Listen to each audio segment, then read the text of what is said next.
Stream titles are not correct. Let me update the title. It is RTK Lesson 11. Remembering the kanji, Lesson 11. On Anki. Update all. And let's go back to stream. Okay. You have an open notebook. We have the book. Okay, and we have Anki. Okay, we want to add to the lazy kanji deck. Okay, starting now, lesson 11. There's a big paragraph. Before we delve into the lesson, it's about 2 pages. Okay. Now that we have made our way through nearly 250 characters, it is time to pause and consider how you're getting on with the method introduced in this book. While this lesson will be a short one, only 15 new kanji, you might want to spend some time reviewing your progress in the light of the remarks that follow. In them, I have tried to draw out the main principles that have been woven into the fabric of the text from frame to frame and lesson to lesson. Perhaps the easiest way to do this is to single out some of the typical problems that can arise. If you can't remember so one problem is if you can remember the keyword when you see the kanji, but have trouble remembering the kanji when you have only the keyword to go on. Probably you did not take seriously the advice about studying these stories with a pad and pencil.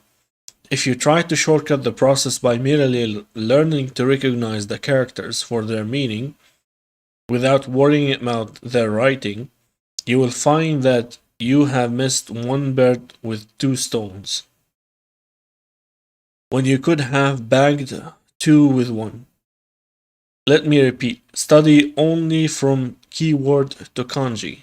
The reverse will take care of itself. Okay. The second common problem, if you find yourself having to go back to a kanji once you have written it to make corrections or additions. Okay, my guess is that you are asking your visual memory to do the work that belongs to imaginative memory. After lesson 12, you will be given more leeway to create your own images and stories, so it is important that you nip this problem in the bud before going any further. A small step in the wrong direction on a journey of 2200 kanji will land you in deep trouble in no time.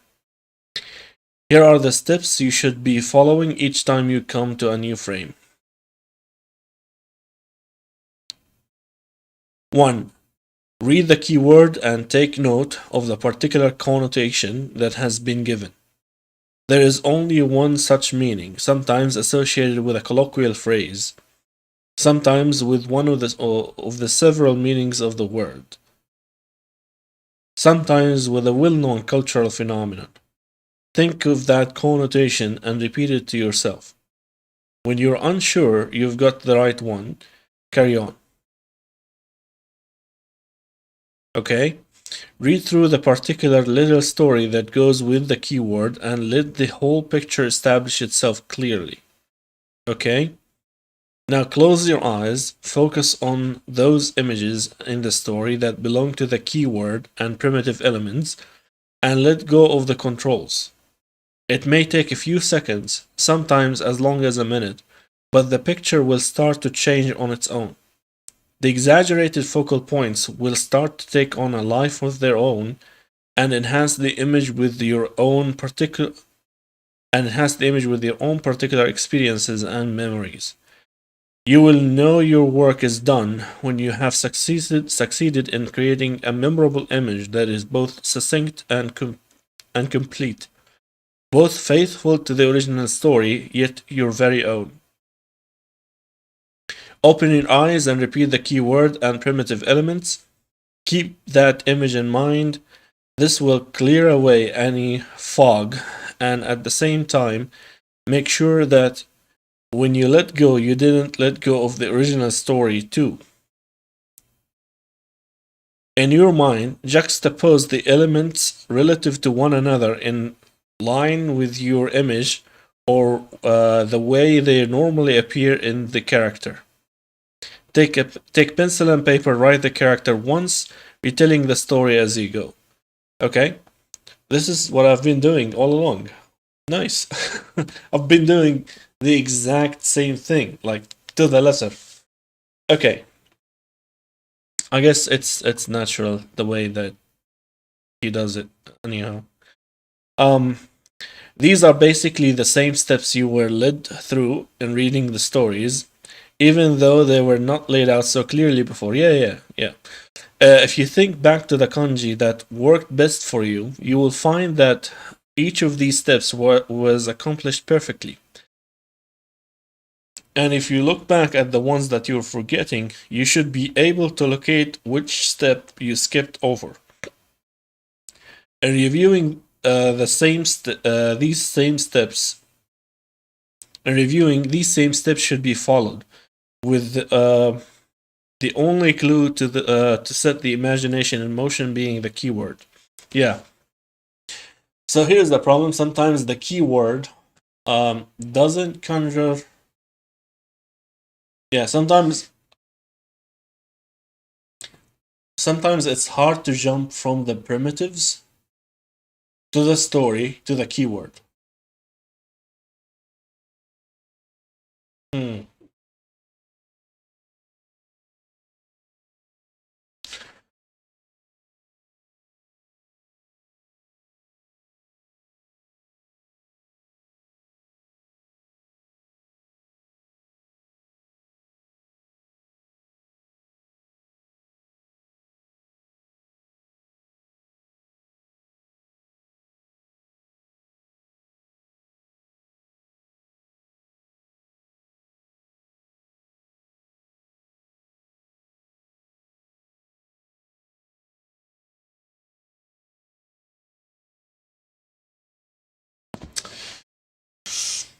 Okay, or you have the keyword and somehow some because sometimes the stories are conclusive. Like they conclude with the keyword.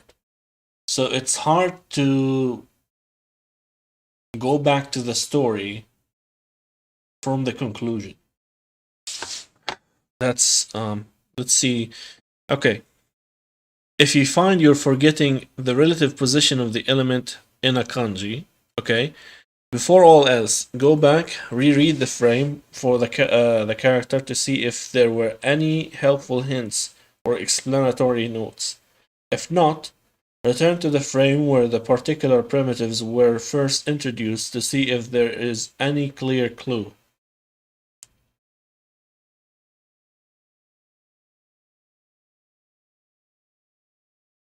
If not, return to the frame where the particular primitives were first introduced to see if there is any clue there.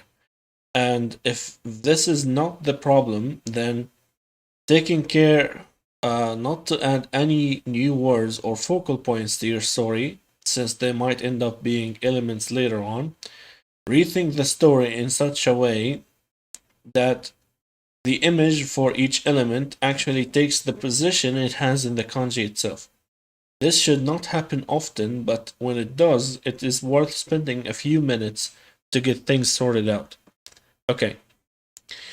If you are confusing one kanji uh, with another, take a careful look at the two stories. Perhaps you have made one or the other of them so vivid that it has attracted extraneous elements to itself that make the two kanji images fuse into one. Or again, it may be that you did not pay sufficient attention to the advice about clarifying a single connotation of the keyword for the keyword. Okay. Yeah, that's not a problem for me yet. Whether or not you have had all or only a few of these problems, now is the time to review the first 10 lessons, keeping an eye out for them. Put aside any schedule you may have set yourself until you have those lessons down perfectly. That is, until you can run through all 6 steps outlined above for every character without a hitch. The most important thing in this review is not really to see whether you are remembering the characters, but to learn how to locate problems and deal with them. One final note before you close the book and begin running your review: everyone's imagination works differently. Each has its own gifts and its own defects. The more you pay attention to how you imagine things, the more likely you are to find out what works best for you, and more importantly, why. The one thing you must distrust if the system outlined in this book is to work for you is your ability to remember the kanji as just as they are, without doing any work on them. Once you start making exceptions for characters you know or have no trouble with, or you don't need to run through all the steps with, you are headed for a frustration that will take you a great deal deal of trouble to dig yourself out of. In other words, if you start using the method only as a crutch to help you only with the kanji you have trouble with, you will quickly be limping along worse than ever. What we are offering here is not a crutch but a different way to walk. That's it, let's pick up where we left off. In this lesson, we turn from primitive elements having to do with plants to those having to do with animals, 4 of them in all. Okay, so this is a bit problematic because I don't always conjure the story. This is I mean, since I'm reviewing the elements every day,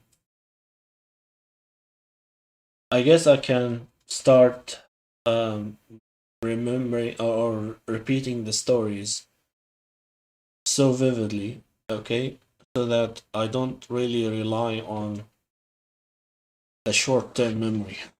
Mm. Okay, and we're starting with a keyword that I have no idea what it means. Protein or portent. Okay.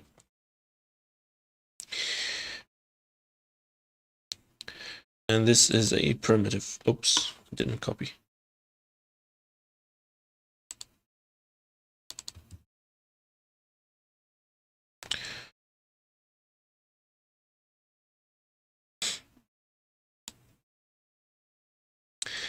Here we have a pictograph of the back of a turtle.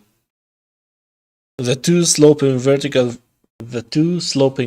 strokes representing the central ridge, and the 4 short strokes the pattern.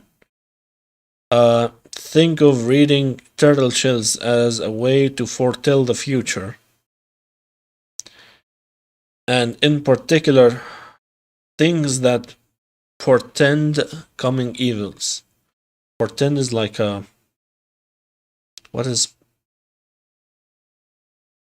portent? What is portent? A sign or warning that something, especially something monumentous or calamitous, is likely to happen. It's like an omen.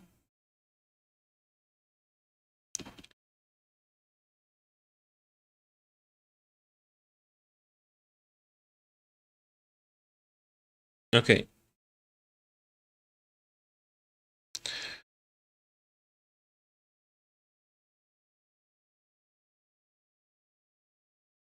When this character is used as a primitive in its full form, we keep the keyword sense of a portent.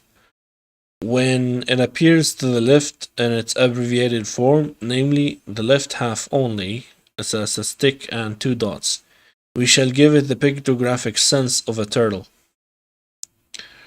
Turtle. Okay.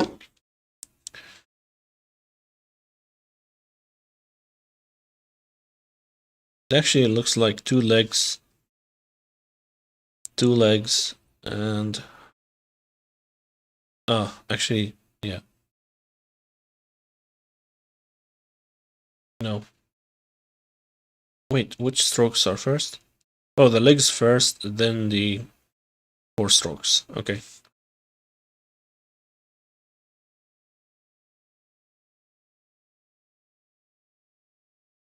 And when it's alone, it's like this. So it's a turtle with, okay. The two in the middle are the shell and the shell ridge, and yeah, the four are the pattern. Central ridge, the two sloping vertical strokes represent the central ridge, and the four short strokes, the pattern. Reading, okay, so portent, so turtles reading of the back of picking up a turtle, and it looks, so that's an omen for a portent. Yeah, I think this is a bit difficult because I don't know the word portent. It's new to me, so it's a bit okay. Add. Next one is not a primitive. Tree portent. Tree portent. Peach tree.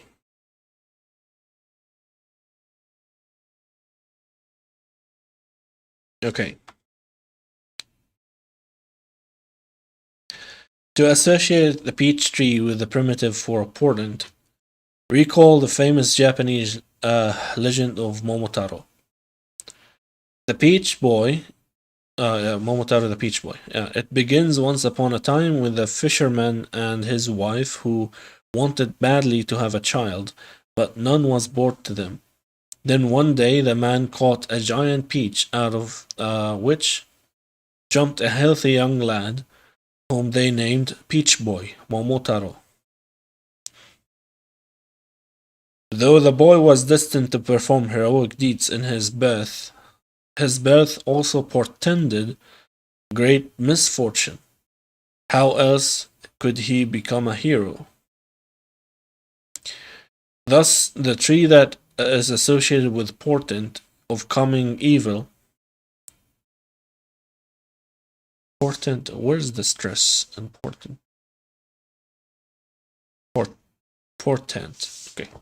Portent. With a portent of coming evil comes the peach tree.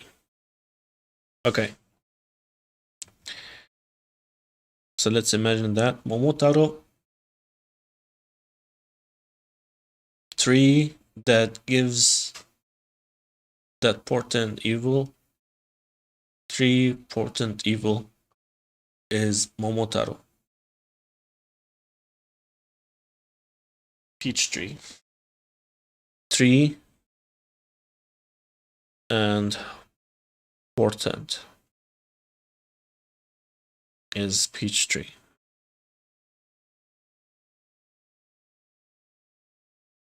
Okay.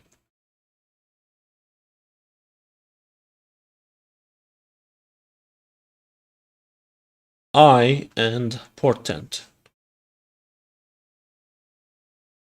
is a stare. Yeah, stare, omnius. Okay. To give someone the evil eye is to stare at them, wishing them evil. Okay. The roots of the superstition are old and almost universal throughout the cultures of the world. And this kanji, too, being stared at, is depicted as an eye that portends evil. Yeah. So, stare is an eye that portends evil.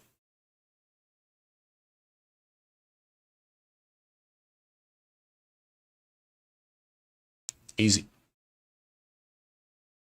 Stare, okay. All right.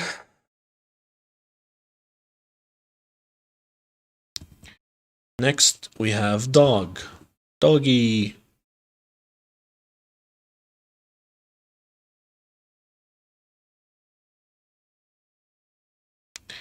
Doggy.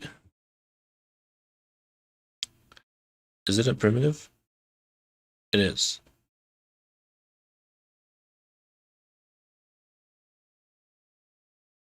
Okay.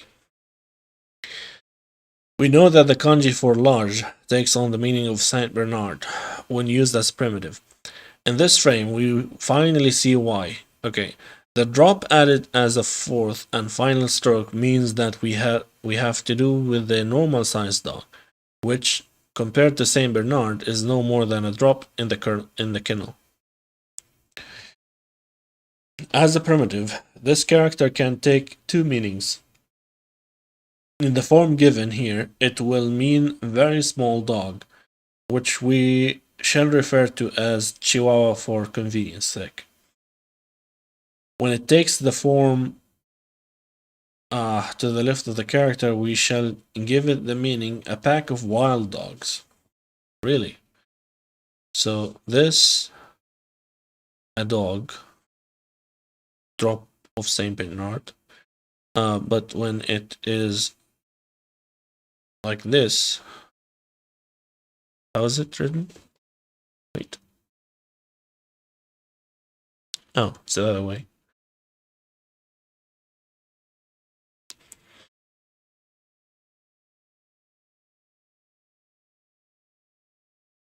No, it's not.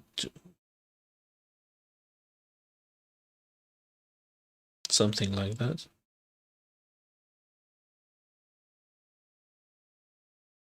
It's more. No, doesn't copy. So I did copy this. Copy, paste. Yeah. This is.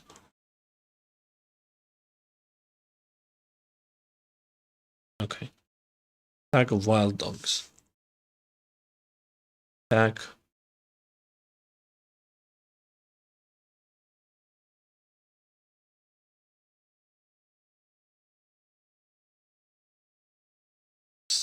Way higher.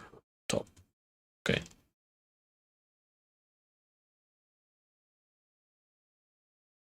Okay. This is dog. Primitive add. No, it's not a primitive. Okay, doggy. Next, Mr. Doggy.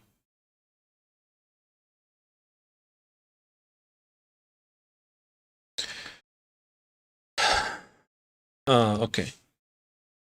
So we have turtle, and dog. Turtle dog. Status quo. Status quo. Did you ever hear the legend of the turtle who fell madly in love with a chihuahua, but could not have her because their two families did not like the idea of their children intermarrying? Like all classic stories of ill-fated love, this one shows how the young upset the status quo. Um, how the young upset the status quo with an emotion older and more powerful than anything their elders have desired to counter it. Blind love. Okay, so status quo. So a turtle and a chihuahua uh, upset the status quo with blind love. Okay. Turtle and a chihuahua. Okay. Turtle and a chihuahua, madly in love, upset the status quo, and yeah. And alright. Silence brand. Okay. So for silence we have Vri and Chihuahua on fire.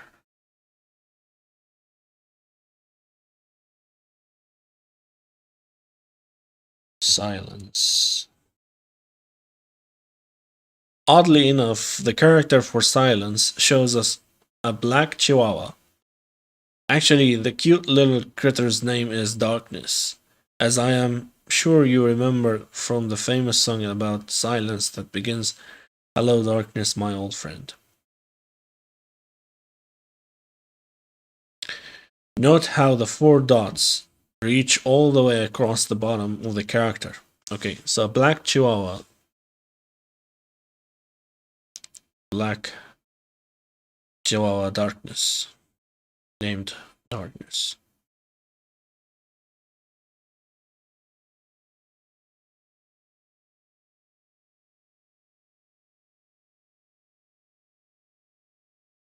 Silence.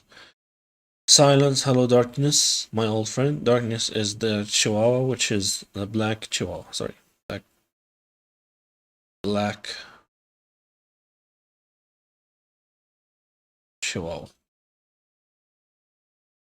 Darkness, hello darkness, my old friend is about silence. And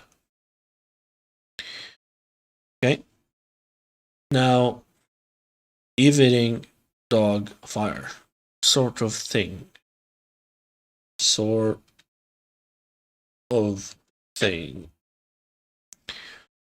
The keyword in this frame refers to a suffix that before it gives the word before it an adjectival quality. Hence, we refer to it as a sort of thing, reverting to the time when dog was more widely eaten than it is today. We see here a large cauldron boiling over,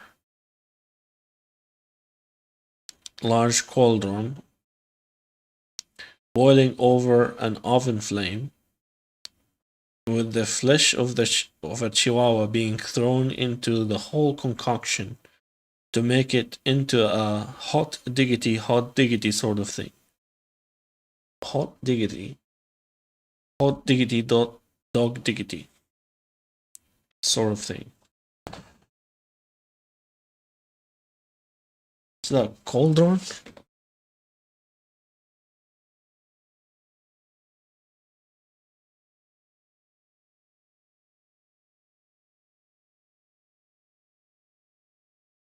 Did cauldron ever appear before? Cauldron. Large cauldron.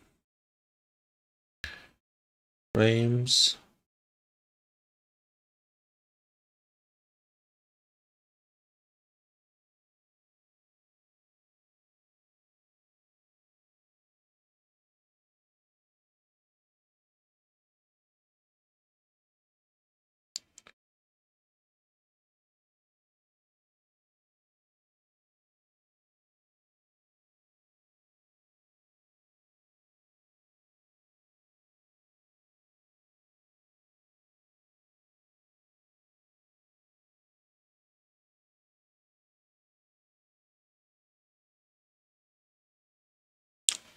Problem is, cauldron appears later on.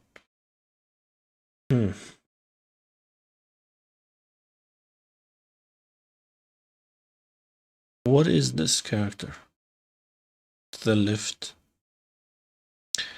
Reverting to the time. Okay, we see here a large cauldron boiling over an oven flame with flesh of a chihuahua. Flesh. Ah. Wait. That means flesh, which is month. Month.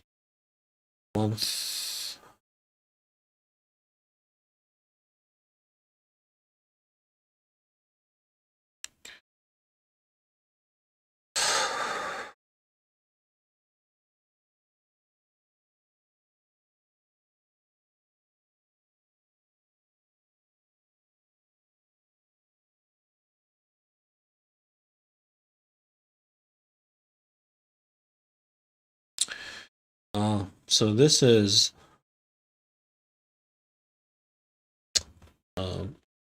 256. Okay.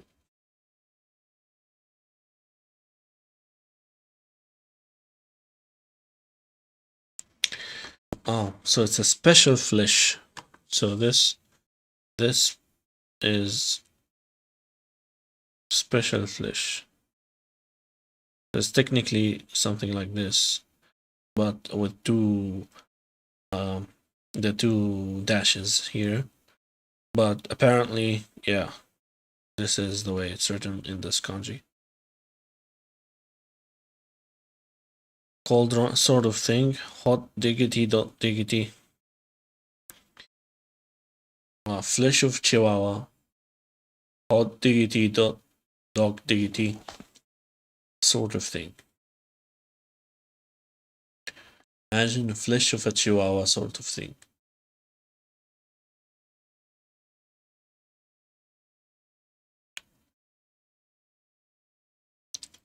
Yeah. Okay.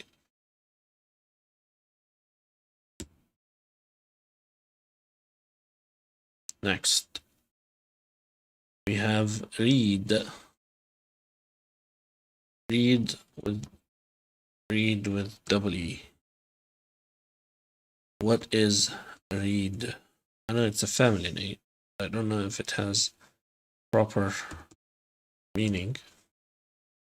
Reed is a tall, slender leaf plant of the grass family. It grows in water or marshy ground. Okay.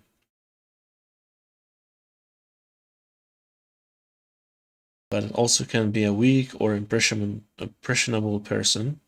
Okay. Reeds in the wind. Electrical. Let's see what meaning they ascribe to this kanji. Reed, you've no doubt seen cattails. Those swamp reeds with a furry flower to them, like the tail of a cat. This might just turn out to be a good way to get rid of a troublesome pack of wild dogs. Lure them into a swamp of those reeds with the cattail flowers, then set fire to the swamp. Take care to focus on the flower rather than the cattail to avoid confusion with frame 259 below.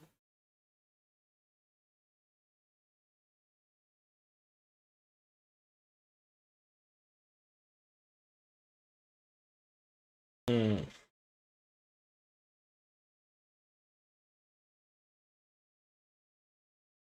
Hmm. So we have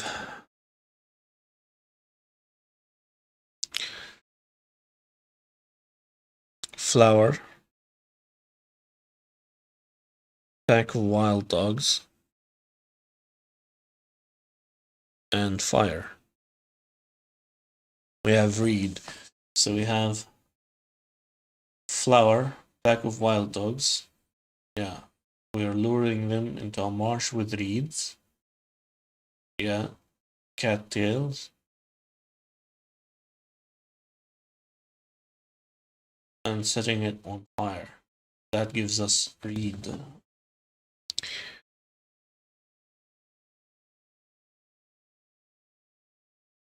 Okay. Add.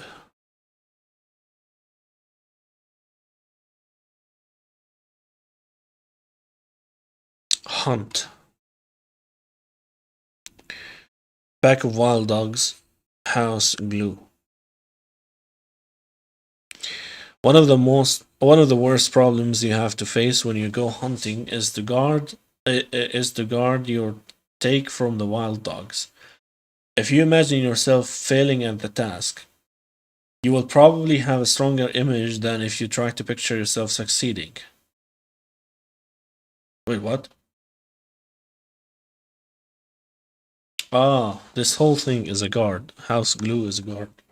Yeah. Hunting, failing to protect your take. Hunting, there's pack of wild dogs. And I'm guarding my take. That's hunting. Okay. Yeah.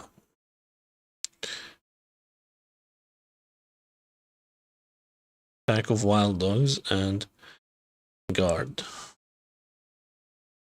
And that's hunt. And cat.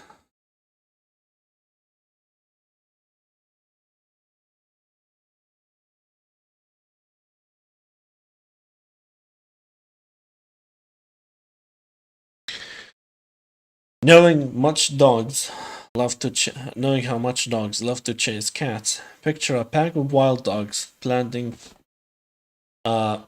cat seedlings, watering them and fertilizing them until they can be harvested as a crop of cats.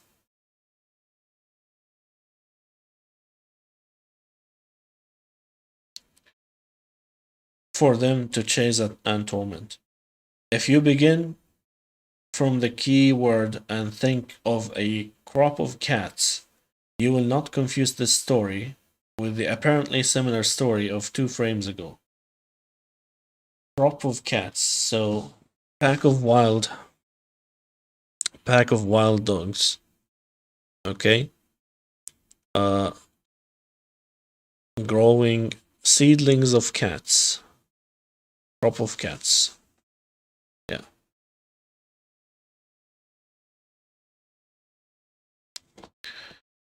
Cow. Holy cow. Cow is there's also a primitive, can be a primitive.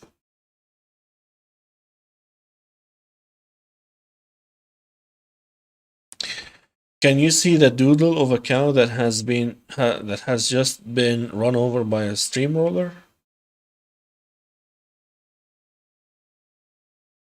The small dot in the first stroke shows its head turned on one side, and the next two strokes, the forelegs. What?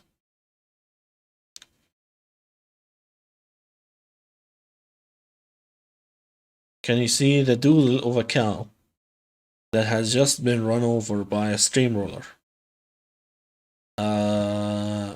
And do I see it in the character? No, the small dot in the first stroke.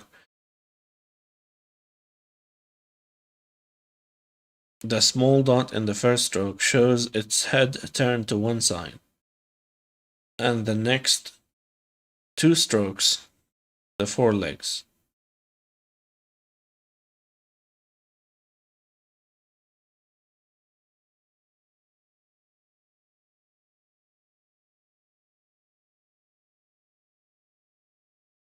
As a primitive, the same sense of cow is kept.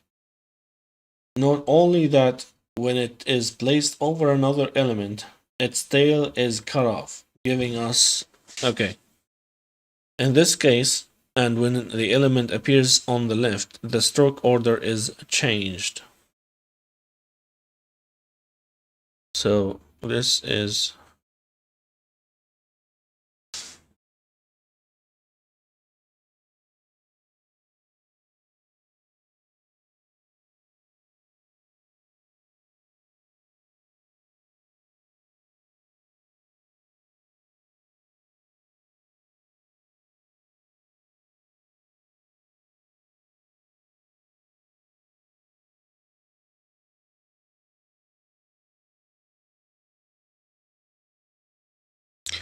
So I'm guessing he means this is the tail. Yeah. He says its tail is cut off. Okay.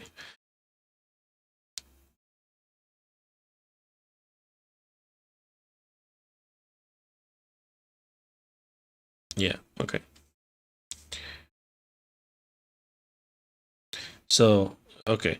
So this is uh, these are the arms, these are the legs, and this is the tail, and this is the head to the side. So what is this? I don't know. the head detached to the side. That's too graphic. Okay, that is a cow.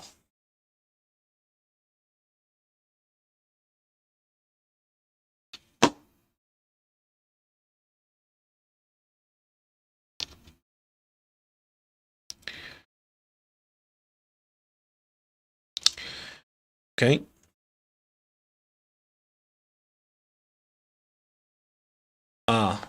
Special. Special. Okay. Despite the strong phonetic similarity, there will be no problem keeping the very keyword special distinct from the character we met earlier for specialty, since the latter has immediate connotations lacking in this kanji. Anyway, we shall let the keyword of this frame refer to something in a special class all its own. It's a cow with a Buddhist temple, yeah. Like the sacred cows of India that wander freely without fear of being butchered around into hamburgers. Even though the practice is originally a Hindu one, and in any case no longer followed among the majority of Japanese Buddhist monks, the Buddha's refusal to take the life of any sentient being makes it only fitting that cows should be placed on the sacred grounds of a Buddha temple in this kanji. Okay. A Buddhist temple in this kanji. Okay.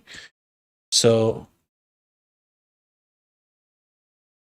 cows.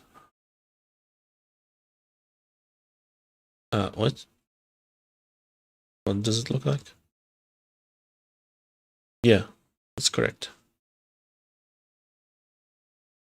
Cow in a Buddhist temple is special. Yep.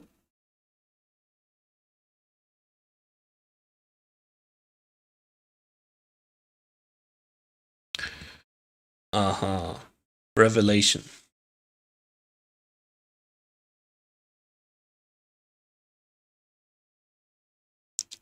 It's a cow on a mouth.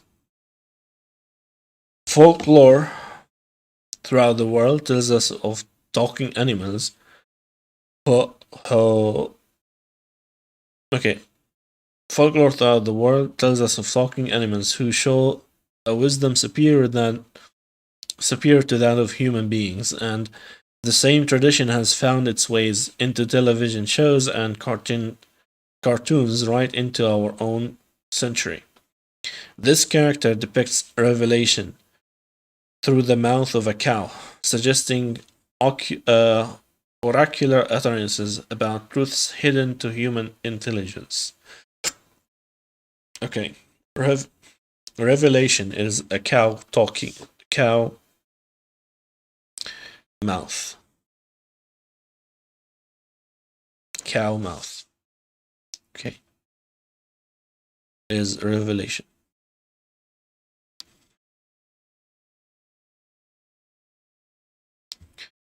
Cow before.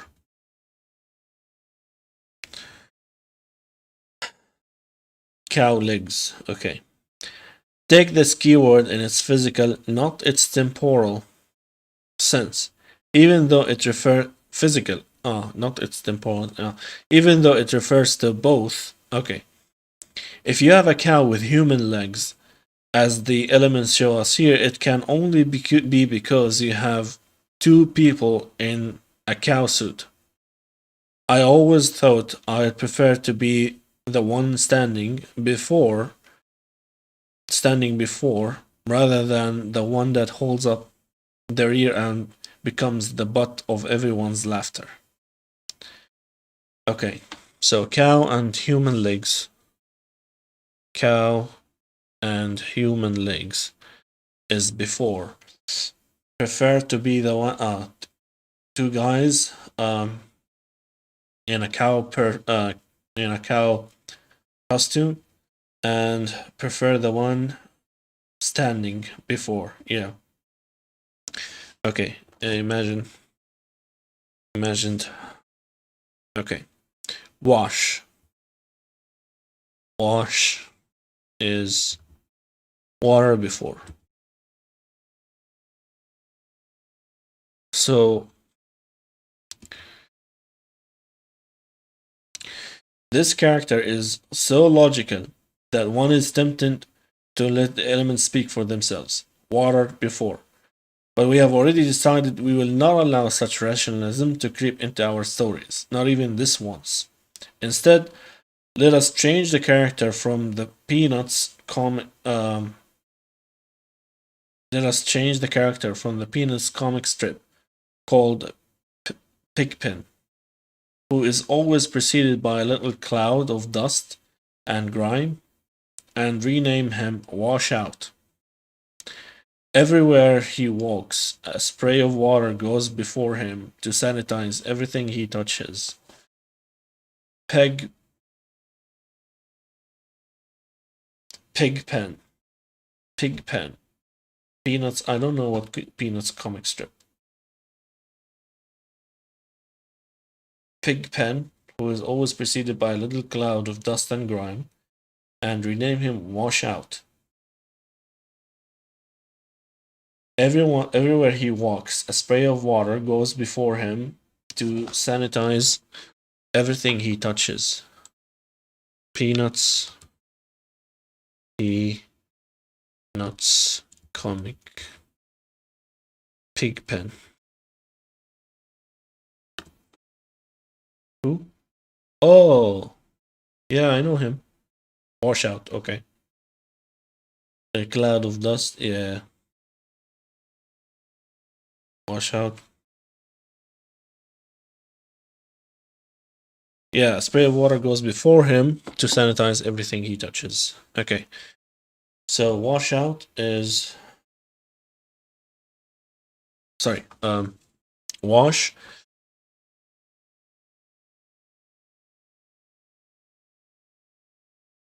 Wash we have washout, Pigpen, washout, yeah. Everywhere he goes, um water is sprayed to sanitize, yeah. Water before. And we're done. Add and close. Now let's review. So go to the deck. We've added 45. Is that correct? That should not be the case. Wait, what?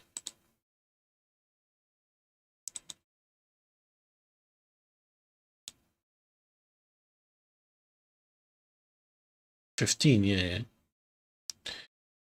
15 build 30. Why 30? What is going on? Oh, I didn't do the ones in the morning. Okay. Sure. Study now.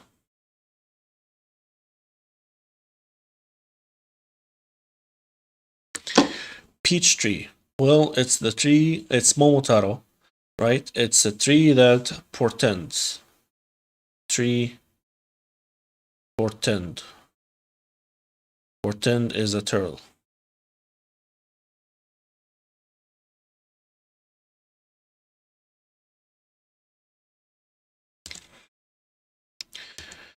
Stare is an eye that portends evil.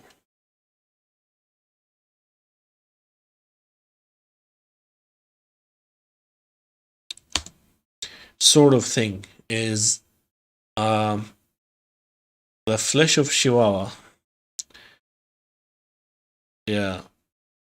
Hot diggity, dog diggity sort of thing. Flesh of Chihuahua. Oops. Flesh of Chihuahua on the cauldron. Yeah. Wash. Wash, we have wash out, water sanitizes everything where Pigpen goes.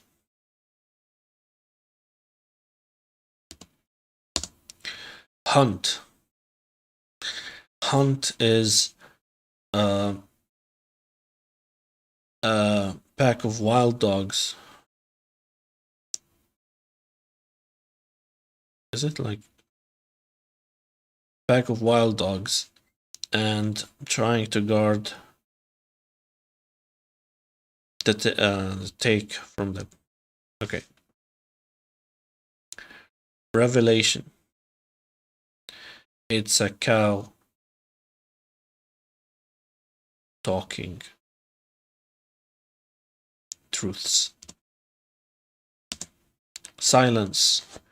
Hello, darkness, my old friend. Darkness is a black chihuahua. Darkness is a black chihuahua. On fire.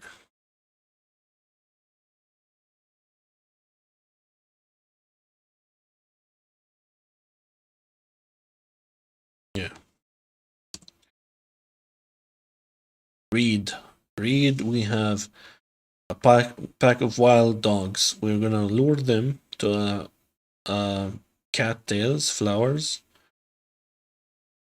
pack of wild dogs, and set the place on fire.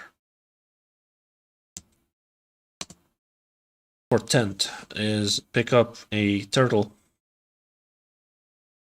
Its legs and read the turtle. Before it's a cow costume and prefer the one cow costume, cow and human legs, and I prefer to be the one standing before. Yeah. Cow. Well, it's steamrolled. Cow steamrolled. Oops. Cow. Head on the side. Steamrolled.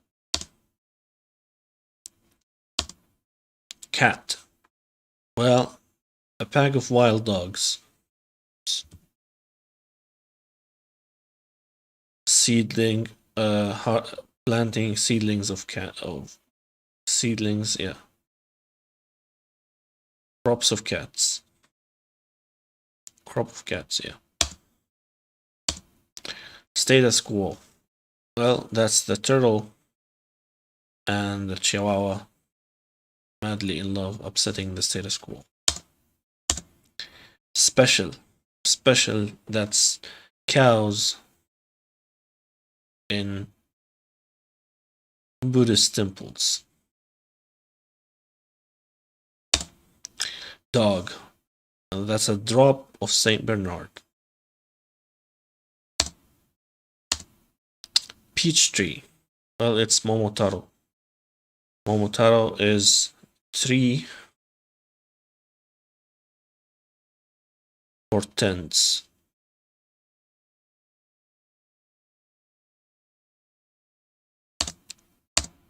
Sort of thing.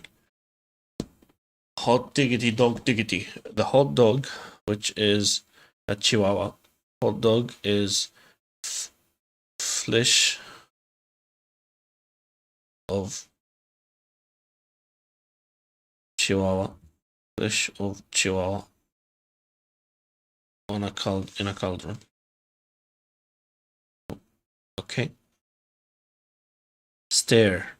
It's an eye that portends.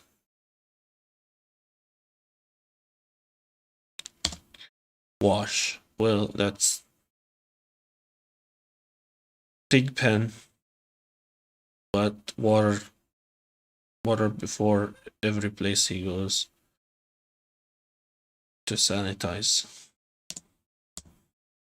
Revelation. That's a cow that talks truths. Hunt. Trying to Guard. The hunt take from a pack of wild dogs. Dog. Dog, we said a drop of Saint Bernard. Silence. Hello, darkness, my old friend. Darkness is a black chihuahua.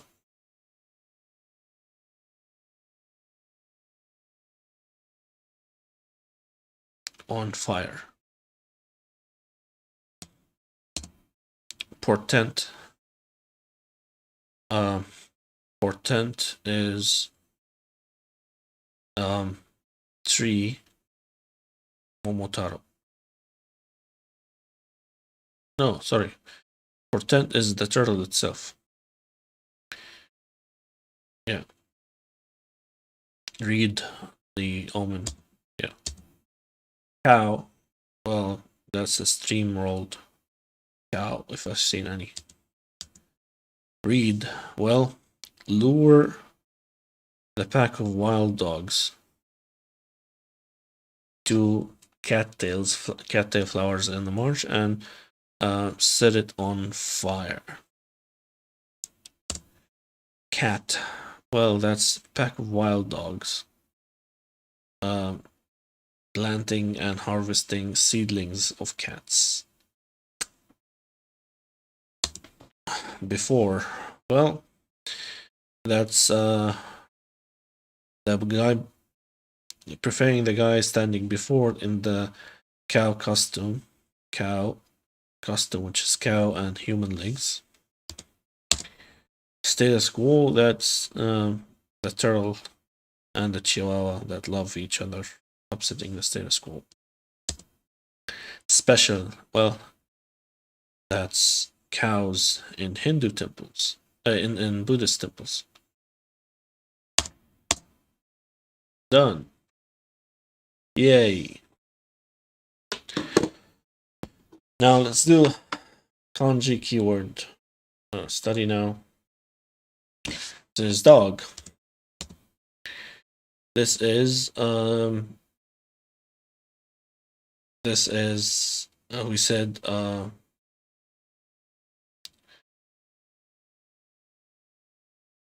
graveyard day is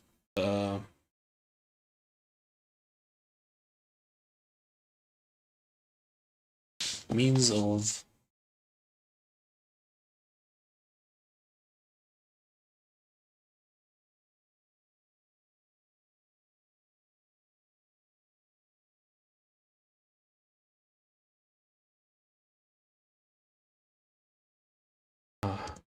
livelihood. This is Momotaro. Momotaro is peach tree. Water. Water graveyard. That's vague. Flower can. Bullying. Flower. This is seedling. Right. Yeah.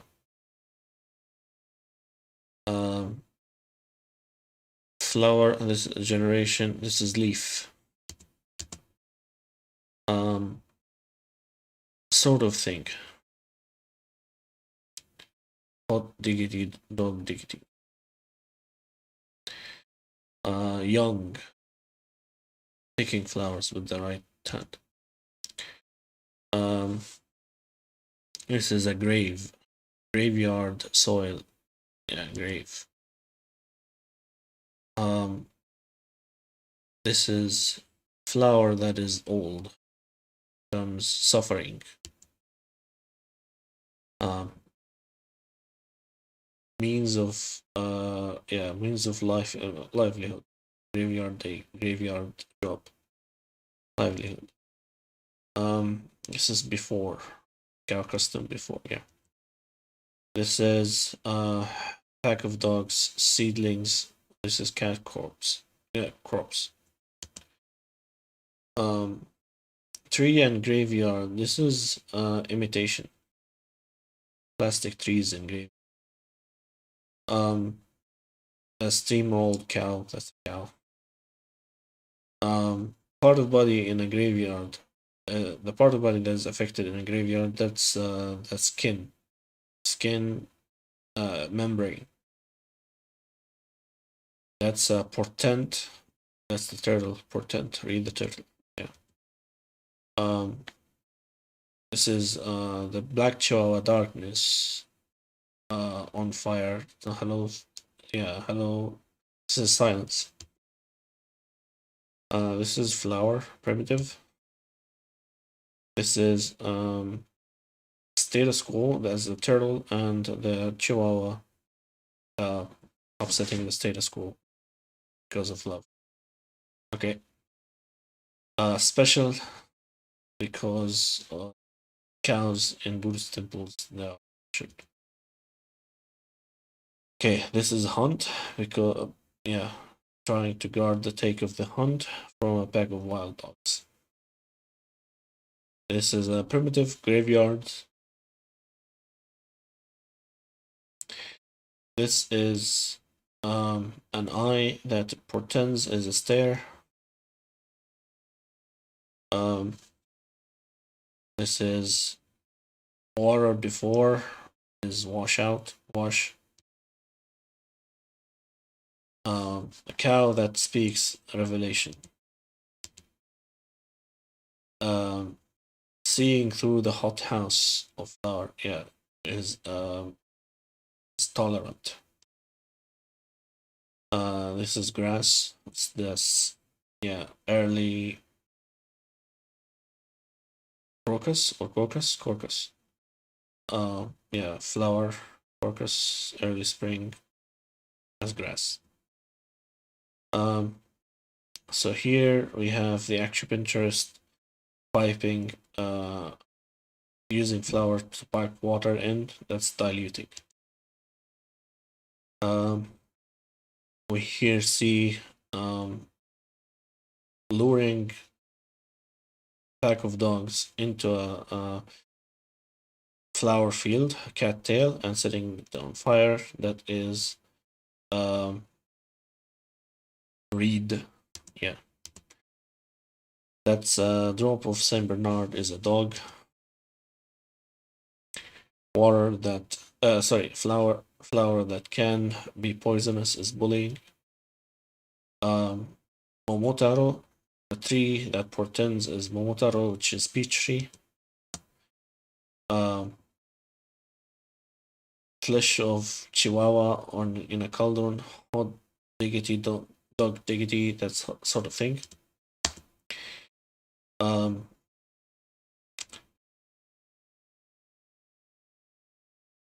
Tree, a tree turning new generation. Flower, flower is the leaf of a tree. Yeah. This is graveyard day. It's a day in the graveyard. Livelihood. Yeah, working as a graveyard keeper.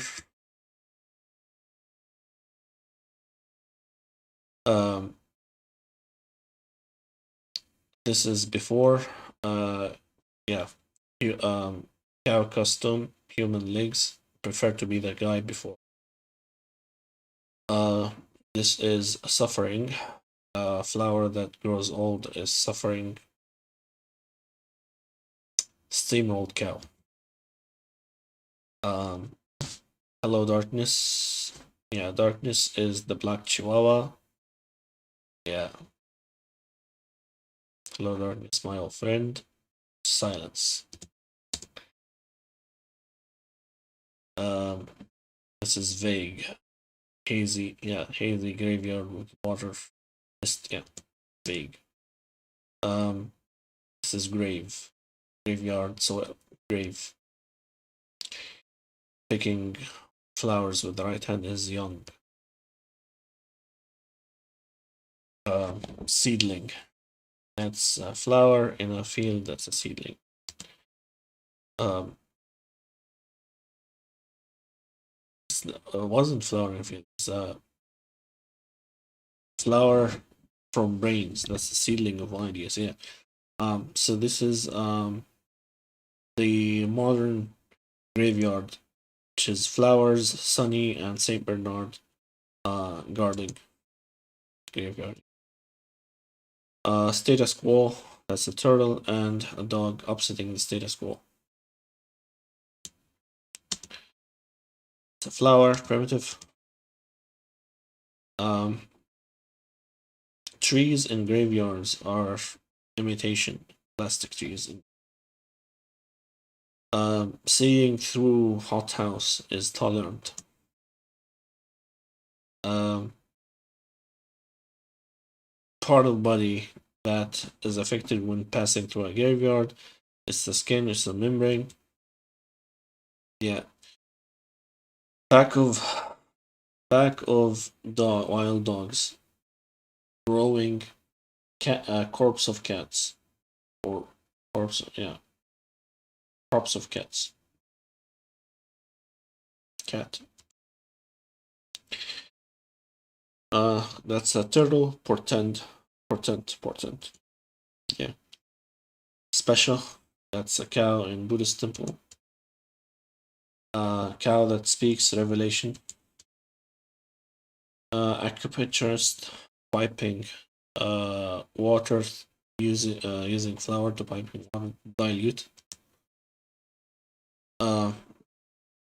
Guarding take from wilds of pack of wild dogs is the hunt. Eye that portends is stare. This is pig pen washout. Water before water sprayed before before every part, sanitize everywhere. Yeah, he went for um grass. So it's flower early spring and the grass crocus flower. Yeah. Um, that's a pack of wild wolves luring into cattails and setting it on fire. That's reed. Done. All right, that's good.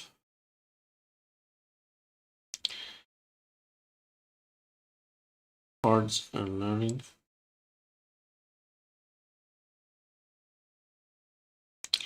How many cards do we have?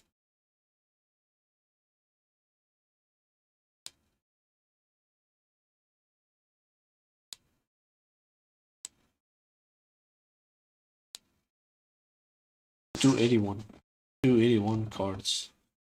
So that's with the primitives. Yeah. 64.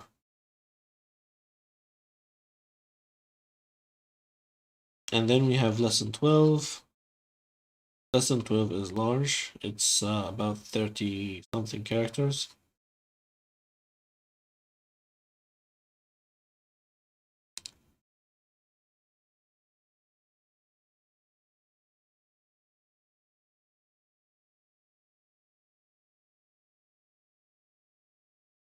$265.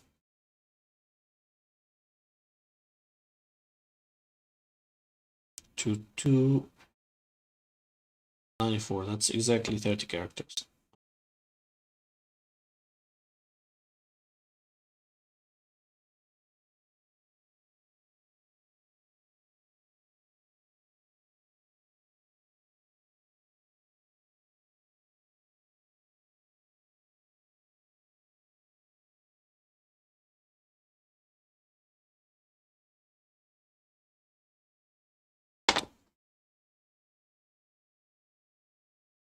Good.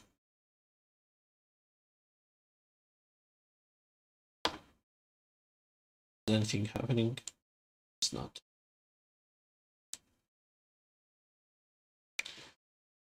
Anybody watching?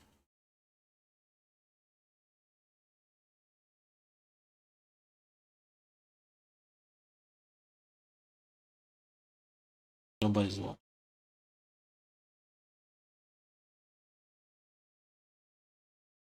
Never mind.